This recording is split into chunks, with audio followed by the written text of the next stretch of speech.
शिवसेना उभाटा पक्षाचे आमदार सुनील प्रभू आपल्यासोबत, आपण त्यांच्याशी बोलणार आहोत। नागपूरमध्ये ज्या पद्धतीने दीक्षाभूमीच्या अंडरग्राऊंड पार्किंगचा मुद्दा तापतोय, काही जणांनी तिकडे बांधकामाची तोडफोड सुद्धा केली, काय म्हणाल?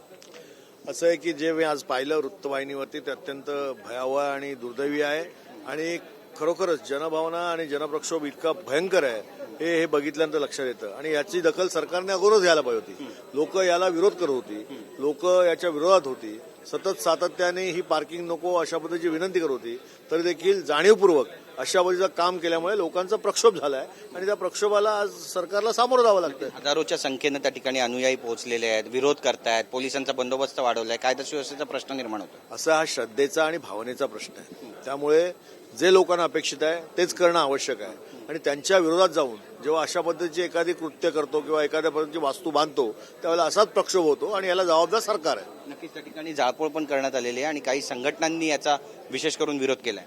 असं मी हे एकच समजतो की या ठिकाणी श्रद्धेचा प्रश्न आहे, भावनेचा प्रश्न आहे, त्यामुळे जनप्रक्षोभ होणारच। लोकांच्या श्रद्धेचा आणि भावनेचा या सरकारने विचार करणं आवश्यक होतं। ऐतिहासिक धरोहर आहे, त्या ठिकाणी अशा पद्धतीचं कृत्य होणं हे यासाठी सरकार जबाबदार आहे पूर्णपणे।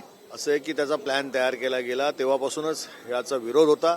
मागील 2 वर्षापासून यावरती चर्चा सुरू होती, सरकारने याकडे लक्ष दिलं नाही आणि शेवटी आज जनप्रक्षोभ झाला। इतर जे समाजाचे धार्मिक स्थळ आहे त्याबाबत सरकार गंभीर नाही का? केवळ हिंदुत्वाबद्दल सरकार म्हणतं, इतर धर्मियांबद्दल मग धार्मिक स्थळ कोणतंही असलं पाहिजे, परंतु त्या ठिकाणी लोकांच्या ज्या भावना आहेत, श्रद्धेच्या ज्या भावना आहेत, त्या प्रत्येक सरकार कोणाचंही असो त्याने ते लक्षात घेतल्या पाहिजे। दलित आणि मुस्लिमांचा जो पॅटर्न राहिलाय लोकसभेमध्ये त्याचे हे पडसाद म्हणावे।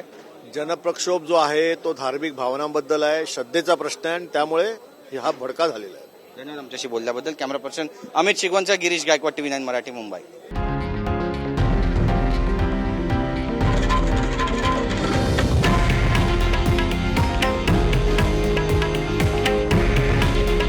हे आहे देशातील नंबर 1 न्यूज नेटवर्क आणि आपण पाहत आहात TV9 मराठी।